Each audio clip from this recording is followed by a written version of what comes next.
Assalamualaikum warahmatullahi wabarakatuh.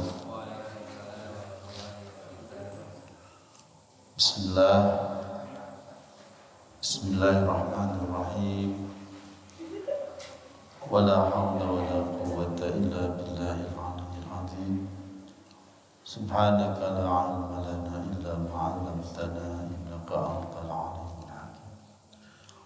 Alhamdulillahi rabbil alamin alladzi ja'ala ad-da'wata ilal huda wad dilalata 'alal khair wa nasihata lil muslimina min afdalil qurbat wa arfa'id darajat wa ahamil muhimmat fid-din.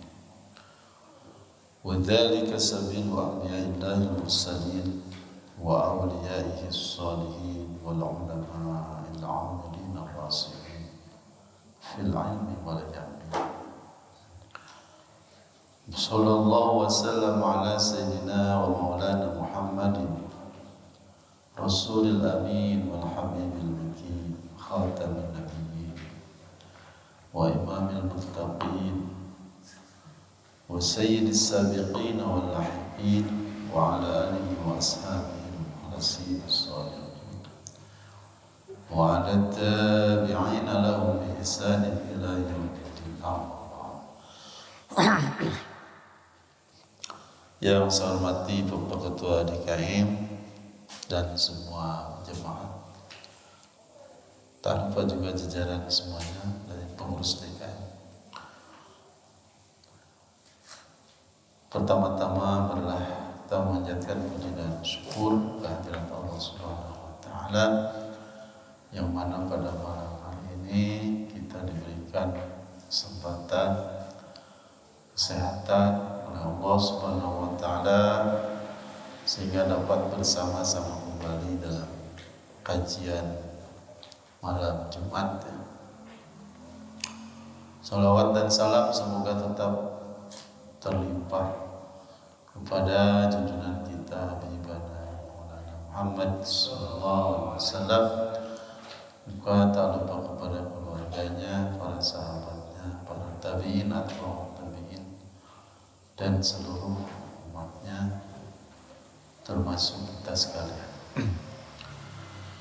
Jamaah yang dirahmati Allah Subhanahu wa taala, kita berdoa kepada Allah agar apa yang kita lakukan ini,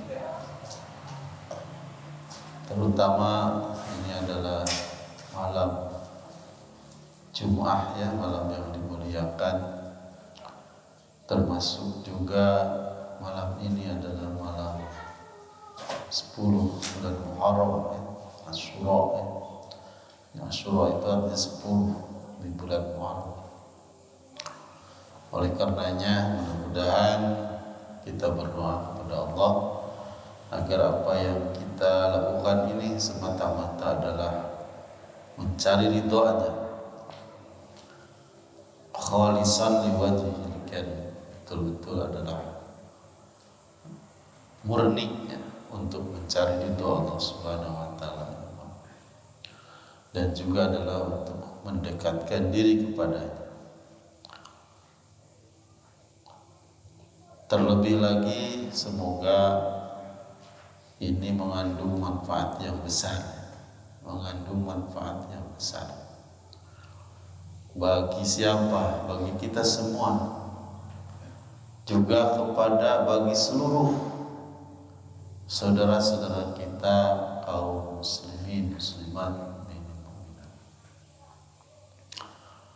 Kita hanya memohon kepada Allah karena Allah lah yang maha menolong, yang maha memberi segalanya, dan hanya Allah lah yang maha kuasa.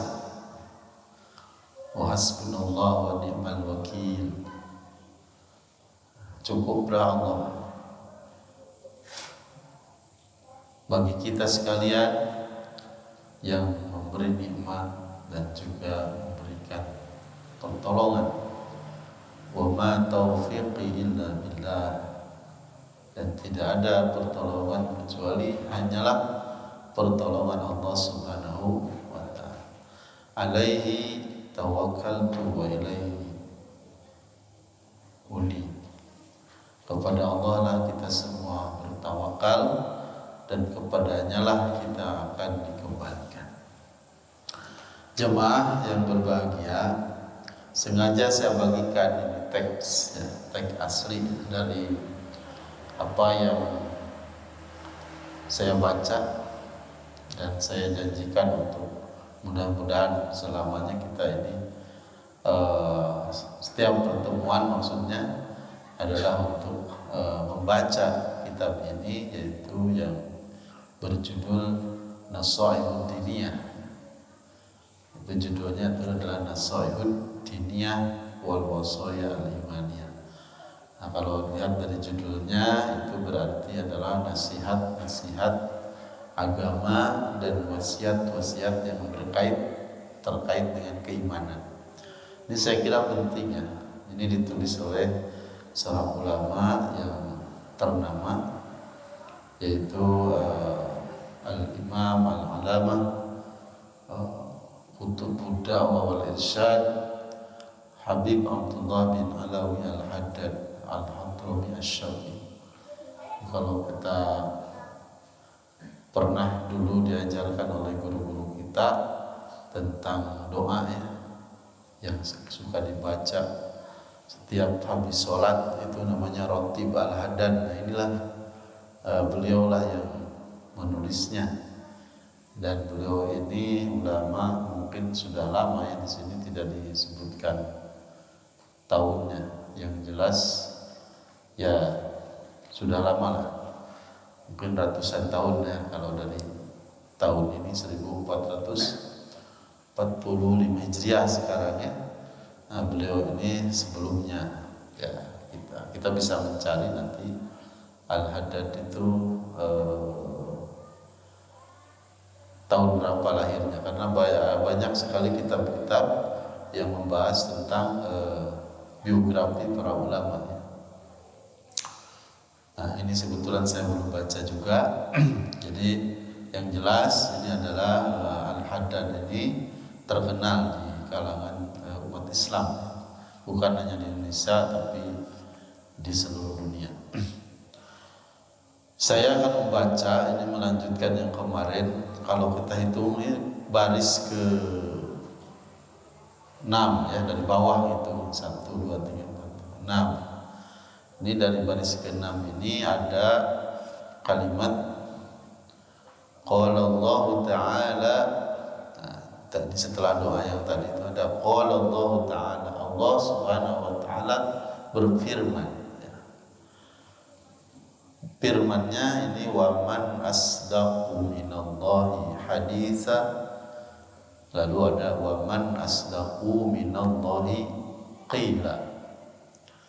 Kalau kita lihat di kamus Al-Qur'an ya, Fathur Rahman, ternyata wa man asdaqu minallahi haditsa ini terdapat di dalam surah An-Nisa ayat 87.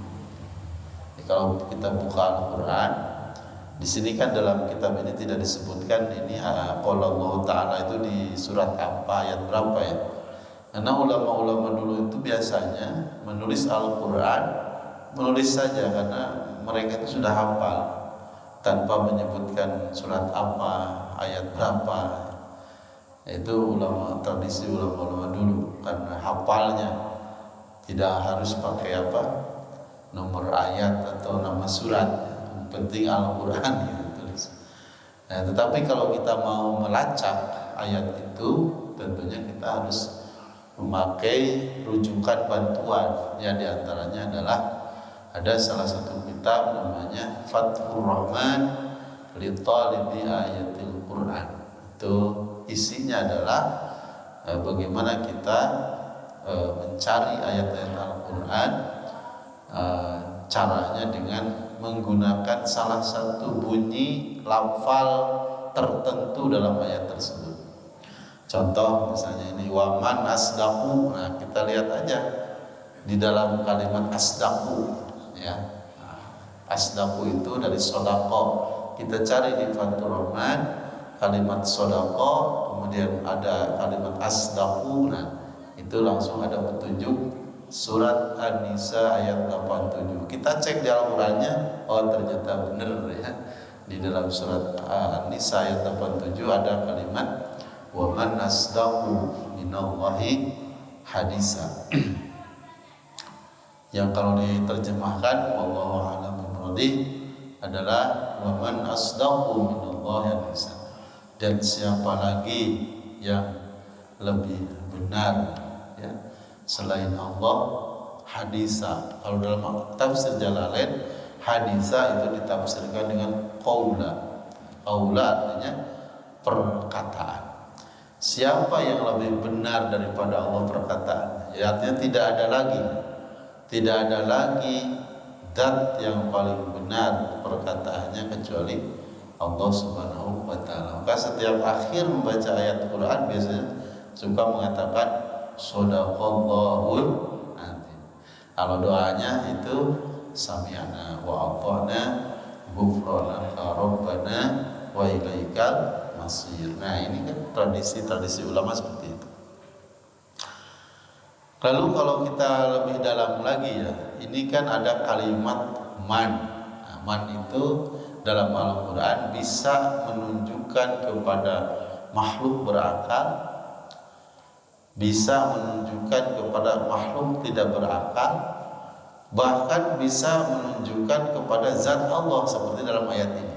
Nah, jadi man kalau dalam ayat ini yang dimaksud man di situ adalah zat Allah.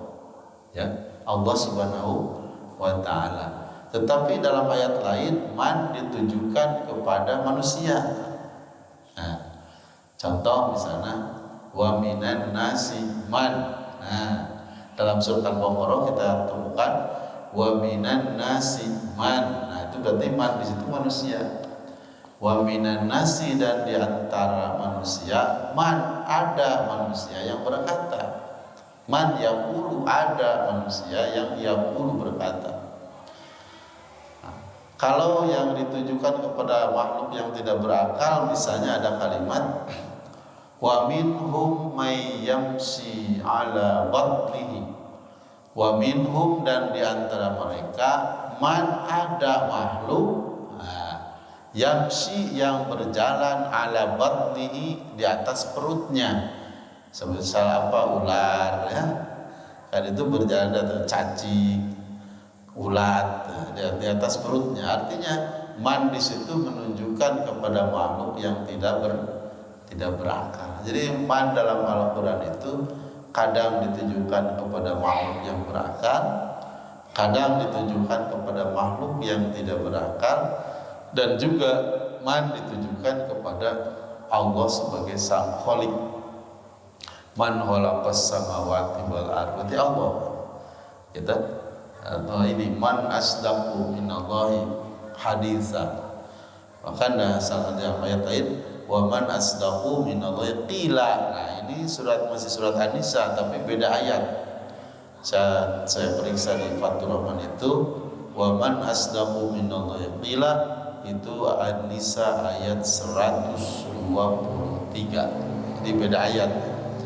Kalau di ayat 87 wa man ahsanu minallahi hadisa, ya. Kalau di ayat 123 wa man asdaqu minallahi qila, dengan penafsiran yang sama, yaitu tidak ada lagi zat yang maha benar perkataannya kecuali Allah Subhanahu wa taala. Nah, itu man.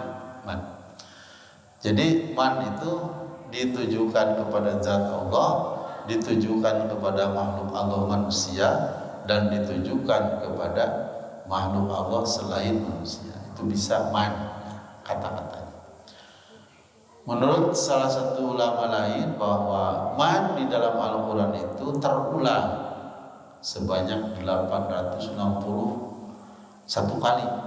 9 kali, 869 kali. Kalau tidak percaya kita hitung sendiri nanti. Tapi kalau saya udah percaya, saya hitung lagi. Tapi kalau dibuka di dalam Fathur Rahman juga bisa, kita bisa menghitungnya. Man ada berapa?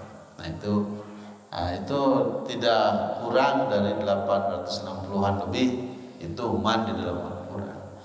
Man yang pertama yang kita temukan adalah dalam surah Al-Baqarah tadi, yaitu wa minan nasi may yaqulu amanna billah wa bil yaumil akhir wa ma hum bimu'minin.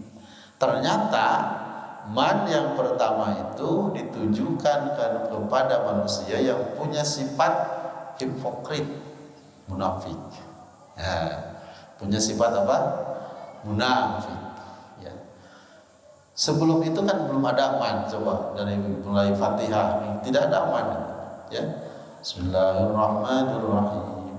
Alhamdulillahirabbil alamin. Arrahmanirrahim. Maliki yaumiddin. Iyyaka na'budu wa iyyaka nasta'in. Ihdinas siratal mustaqim. Siratal ladzina an'amta 'alaihim ghairil maghdubi 'alaihim waladdallin. Tidak ada man ya. Selamat. Lanjut. Bismillahirrahmanirrahim. Alif lam mim.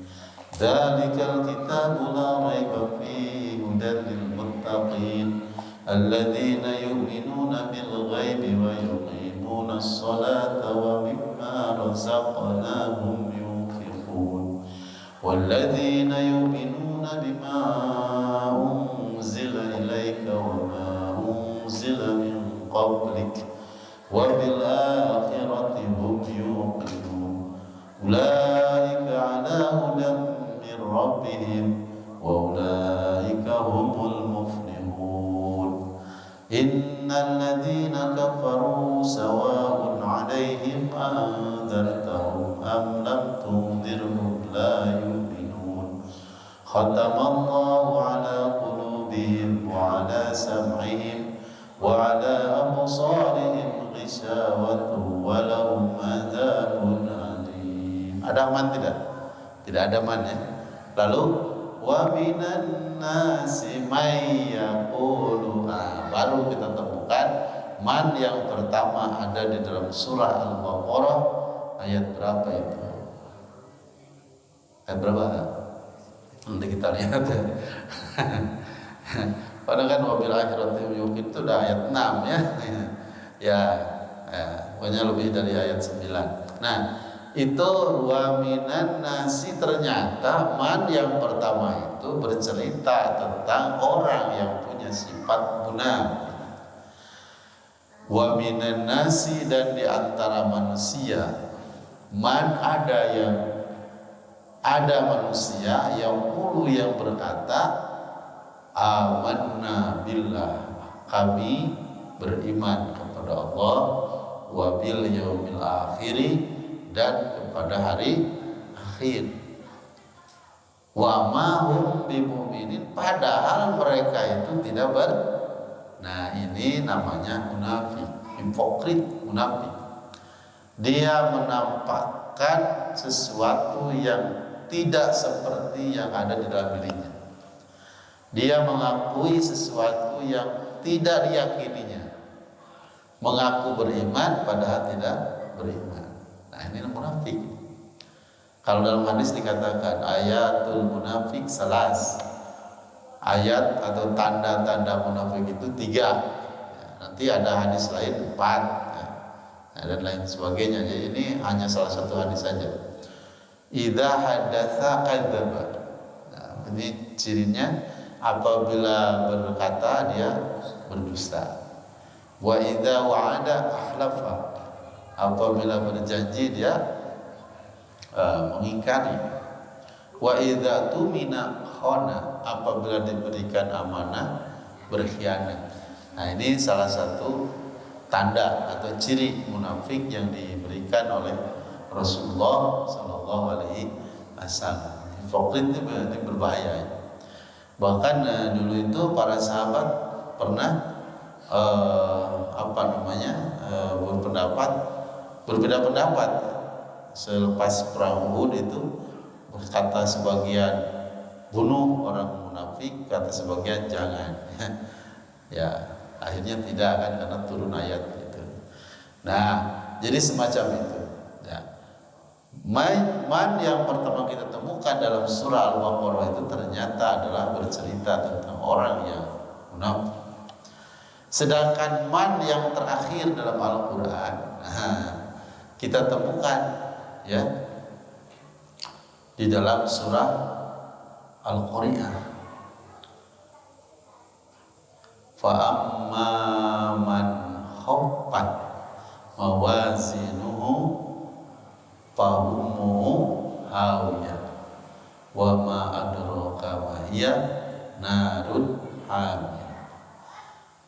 Ternyata man yang terakhir, karena setelah itu baca ayat-ayat lainnya tidak ada man lagi. Ternyata man yang terakhir juga menceritakan tentang akibat jelek dari orang yang ringan timbangan amal kebaikannya.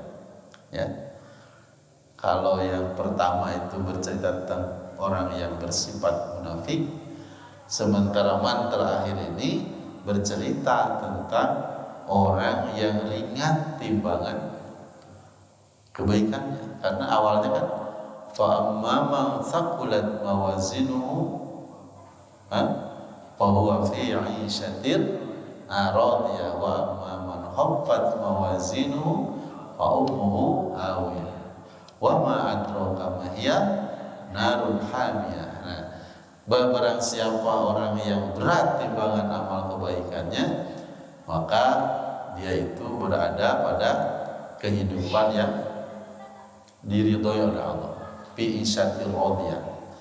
Tetapi orang yang ringan timbangan amal kebaikannya, maka tempatnya adalah hawiyah ya.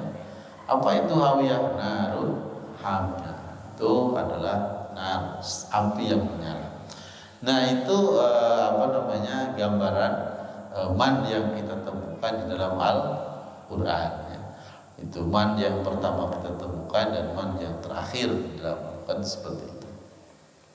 Sedangkan di dalam ayat ini bercerita tentang man dalam arti zat Allah yang tidak lain adalah zat yang maha benar ucapannya. Ya, la yukhliful mi'ad. Allah itu la yukhliful mi'ad, tidak pernah mengingkari janji. Ya, tidak pernah mengingkari janji. Nah, terus kemudian kesananya adalah bercerita tentang ya ayyuhalladzina amanu taqullaha haqqa tuqatih. Ini sudah lain ayat lagi. Ya. Ini sudah lain ayat. Jadi lain-lain ayat disambungkan ya. Tidak disebutkan dulu misalnya ini dalam ayat ini tidak. Tapi kita yang nyari ya. Ayatnya ayat apa ini? Ya ayyuhalladzina amanu, wahai orang-orang yang beriman, ittaqullaha, bertakwalah kalian kepada Allah, haqqa tuqatih, dengan sebenar-benar takwa. Dalam Al-Quran itu ada haqqa tuqatih, ada haqqa tilawati, ada haqqa qadri. Nah, ada dalam Al-Quran ya. Haqqa tuqati artinya sebenar-benar ketakwaan. Haqqa tilawati, sebenar-benar bacaan. Nah, itu ada dalam Al-Quran. Nah, wala tamutunna illa wa antum muslimun, dan janganlah kalian mati illa wa antum muslimun, kecuali kalian dalam keadaan berserah diri, muslim ya, muslim. Ini adalah ayat yang terdapat di dalam surah Ali Imran ayat 102 ya. Ittaqullah ini sering dibaca dalam khutbah ya. Dalam khutbah Jumat pasti dibacakan wasiat bit taqwa, karena itu rukun ya. Arkanul khutbah khamsatun. Rukun khutbah itu ada 5. Di antaranya adalah memberikan peringatan untuk senantiasa bertakwa. Nah, ya, jadi ada ulama yang memang tidak melafalkannya tetapi melakukannya, berwasiat takwa. Tapi juga ada yang harus melafalkan itu. Harus ada kalimat ya ayuhan nas misalnya, atau ya ayuhal hadirun ya. Ittaqullah, itu wasiatnya sudah harus ditampakkan. Ada juga yang pokoknya di dalam khutbah itu isinya memang ajakan untuk bertakwa. Nah, ada seperti itu ya. Nah, itu kaitannya adalah pandangan-pandangan ulama madhab ya. Jadi kalau misalnya kita kebetulan mengambil madhab Syafi'i, misalnya Imam Syafi'i, itu mesti di eksplisitkan ya, diucapkan ajakan takwa itu harus ada. Jangan sampai dieksplisitkan. Tapi kalau yang lain boleh-boleh saja dieksplisitkan. Yang penting isi khutbah itu adalah menganjurkan ketakwaan, gitu ya. Nah, itu seperti itu. Nah, para jamaah yang saya hormati, ini surat Ali Imran ayat 102 itu dikuatkan misalnya dengan ada hadis ya, hadis riwayat Imam At-Tirmizi itu mengatakan Rasulullah bersabda, ittaqillaha haitsuma kunta. Ittaqillaha haitsuma kunta. Bertakwalah kepada Allah haitsuma kunta, dimanapun kau berada. Nah, ya ada istilah di masjid takwa, keluar di masjid tinggal takwa di masjid. Nah, di masjid kalau ini haitsuma kunta itu di masjid takwa, di luar masjid takwa, di pasar takwa, di sawah takwa. Bagaimana yang di pasar takwa? Berarti di pasar itu tidak melakukan riba. Karena kata Nabi, barang siapa yang belum mengetahui tentang tata cara berdagang menurut syariat, itu jangan masuk pasar kami, kata Nabi. Karena nanti bisa saja dia melakukan praktek riba. Lalu bagaimana di sawah takwa? Mungkin nanti itu pematang sawahnya punya orang lain, tidak terus digali ya, sehingga sawahnya menjadi lebih lebar ya, walaupun 1-2 cm ya, karena ke dalamnya itu pasti 7 lapis bumi. Nah, ini kalau orang bertakwa pasti hati-hati, karena takwa itu digambarkan sebagai orang yang berjalan, yang di jalan itu banyak duri, sehingga dia akan berhati-hati. Atau berjalan di jalan yang licin, pasti dia bawa pegangan. Atau dia berjalan di jalan yang gelap, pasti dia akan membawa lampu ya. Nah, itu gambaran takwa ya. Jadi takwa itu hati-hati dalam kehidupan. Maka kata Nabi, ittaqillaha haitsuma kunta, dimanapun berada bertakwalah. Wa'at bi'isayyatal hasanati tamhuha, dan ikutilah perbuatan jelek itu dengan kebaikan. Untuk apa? Untuk menghapusnya. Jadi, kalau misalnya kita sebagai manusia biasa, tentunya di satu saat akan akan melakukan sesuatu yang kurang tepat, kesalahan atau dosa, maka cara menghapusnya adalah ikuti saja dengan kebaikan, kata di situ ya.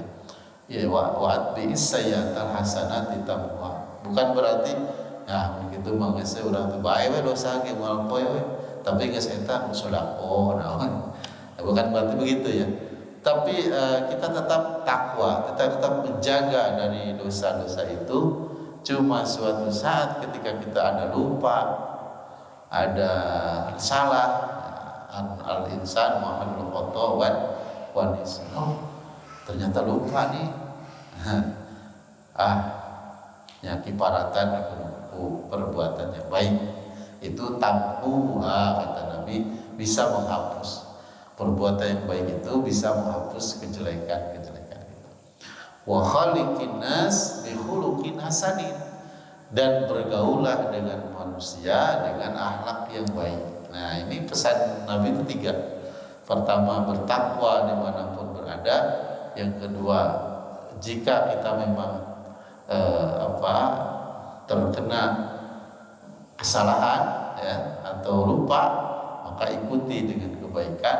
Yang ketiga, adalah kita tetap menjunjung tinggi akhlak, sebagaimana Nabi mengatakan bu'istu liutammima makarimal akhlak. Aku ini diutus, kata Nabi, adalah untuk menyempurnakan akhlak, ya. Liutammima makarimal akhlak, ya. Untuk menjunjung tinggi akhlak-akhlak yang baik, yang mulia. Itu diantaranya pesan Rasulullah SAW yang seiring sejalan dengan makna ayat, yaitu ya ayyuhalladzina amanu taqullaha haqqa tuqatih wa la tamutunna illa wa antum muslimun, ya. Lalu ini masih Ali Imran nih, karena ini yang dikutip adalah surah Ali Imran ayat 102 sampai 105. Nah, ini masih ada waktunya kan nih? Yaitu wa'tasimu bihablillahi jami'a wa la tafarraqu, ya. Wa'tasimu bihablillahi jami'a wa la tafarraqu wazkuru ni'matallahi 'alaikum idh kuntum a'da'an fa'alafa baina qulubikum fa asbahtum bi ni'matihi ikhwana wa kuntum 'ala shafa hutratin minan nar fa anqadzakum minha kadzalika yubayyinu Allahu lakum ayatihi la'allakum tahtadun. Ini dua ayat dulu, ya. Wa'tasimu, dan berpegang teguhlah kalian bihablillah, terhadap tali Allah. Tali dalam tafsir Jalalain itu disebut agama, artinya ditafsirkan sebagai agama. Agama dimisalkan tali yang bisa dipegang, ya. Itu agama Allah, bihablillah jami'a, seluruhnya. Jadi kalian semua harus berpegang teguh kepada agama Allah. Wala tafarraqu, dan janganlah bercerai-berai, ya. Ini adalah perintah tentang persatuan umat, ya. Persatuan dan kesatuan umat yang cocok sekali untuk di manapun, ya, termasuk di negara kita, di wilayah kita, harus diupayakan adanya persatuan dan kesatuan umatnya. Jangan bercerai-berai walaupun berbeda pendapat, misalnya, ya. Dalam hal-hal yang furu'iyah perbedaan ditolerir, artinya tidak harus diperdebatkan atau dijadikan perselisihan. Itu saling menghormati saja. Nah, itu furu'iyah. Furu'iyah itu kan ulama-ulama berbeda-beda. Tapi kalau usuliyah insya Allah sama, ya. Usuluddin itu sama. Arkanul iman, arkanul Islam pasti sama, ya.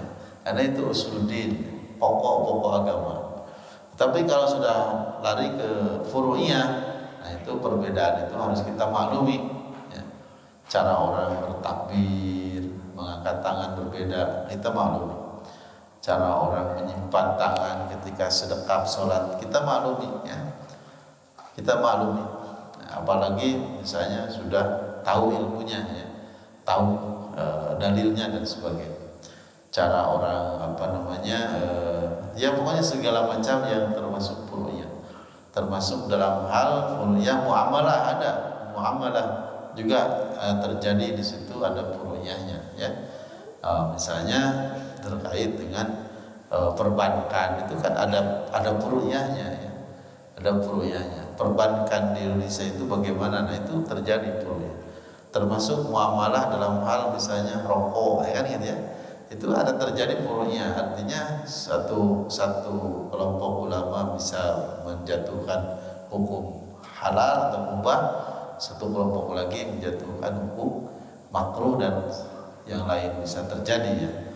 Itu, ya, itu seperti itu. Nah, itu namanya furu'iyah, ya, karena itu hasil daripada ijtihadiyah ulama masing-masing.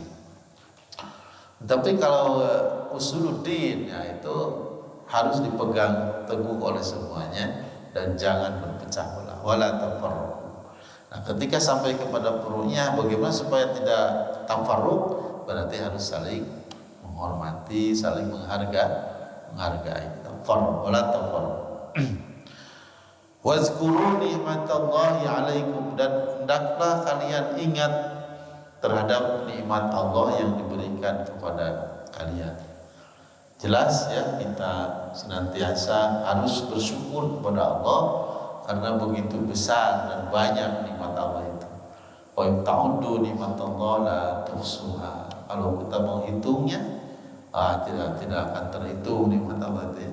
La tuhsuha. Jam seberapa adzan ya? Seberapa menit ya? Atau 5 menit deh. Ya.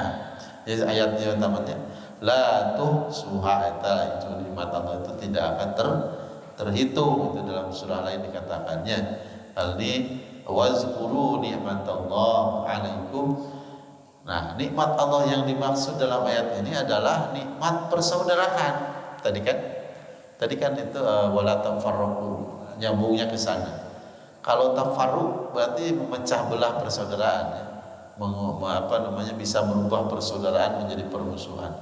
Nah, justru nikmat Allah itu ketika kita dipersaudarakan. Ya. Idz kuntum a'daan, ingat ketika kalian itu bermusuhan, fa'alafa baina qulubikum, kemudian Allah menyatukan antara hati-hati kalian. Fa asbahtum bi ni'matihi, maka dengan nikmat Allah itulah kemudian kalian menjadi ikhwana, jadi saudara. Ini kan nikmat yang sangat tidak tertara sebetulnya. Ketika kita di dalam satu lingkup yang sama, kemudian ada perpecahan, pasti terasa tidak nyaman. Tapi ketika di situ hati-hati kita saling merekat ya, satu sama lain dekat dan sebagainya, itu sehingga persaudaraan itu sangat terasa. Disitulah ada nikmat Allah terasa bagi kita. Wa kuntum ala syafa humratin, terlebih ketika kalian semua, kata Allah, itu ada di jurang, di bibir jurang neraka. Syafa itu kan ini bibir ya. Syafa humra, di bibir jurang, minan nar, jurang neraka. Nah, itu artinya kita dalam kondisi kegelapan, dalam kondisi kesesatan ya. Sehingga disebut sebagai kita berada di jurang tepi neraka. Fa'anqadzakum minha, kemudian Allah selamatkan dari situ, dari jurang itu. Kadzalika yubayyinullahu lakum ayatihi la'allakum, demikianlah Allah menerangkan kepadamu tanda-tandanya, ayat-ayatnya, agar kalian mendapatkan petunjuk. Sayang kalau sekarang hati kita sudah disatukan, kita sudah diselamatkan dengan diberi petunjuk agama yang benar, lalu kita membuat celah-celah perpecahan. Nah, ini yang harus kita hindari. Para jamaah sekalian yang saya hormati, saya kira pertemuan ini harus diakhiri karena sebentar lagi kita menjelang adzan Isya, dan sekian barangkali ya, sekian yang bisa disampaikan. Mudah-mudahan ada manfaatnya pada kita semua, dan mudah-mudahan kita bisa bersua kembali di jadwal yang berikutnya. Sekian, wallahul muwaffiq ila aqwamit thoriq. Assalamualaikum warahmatullahi wabarakatuh.